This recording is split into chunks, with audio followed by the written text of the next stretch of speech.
नुआपड़ा जिला mini stadium ठारे जिला स्तरीय 76तम गणतंत्र दिवस पालित हो जाइछि।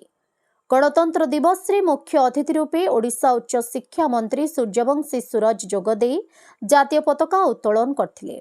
एही दिवस उपलक्षे 31 गोटी मिलित प्यारेड निरीक्षण करिथिबा बेले मिलित प्यारेड अभिवादन ग्रहण करथिले। एही उपलक्षे जिलार विभिन्न विभागर 10 गोटी प्रज्ञापन मेढ सामिल होइथिला। जिलावासी को उद्बोधन दे स्वाधीनतार पृष्ठभूमि होई 1950 जनवरी 26 तारीख दिन भारत सार्वभौम्य गणतंत्र साधारणतंत्र राष्ट्र रूपे घोषित होइथिबा बेले आजिर दिन हेउछि स्मृति संकल्प एवं समीक्षार दिन अटे बोली मत व्यक्त करथिले। देश राज्य एवं नुआपड़ा जिले में स्वाधीन संग्रामी स्मृतिचरण करथिले। क्रीड़ाविद उल्लेखनीय अवदान को प्रशंसा करथिले।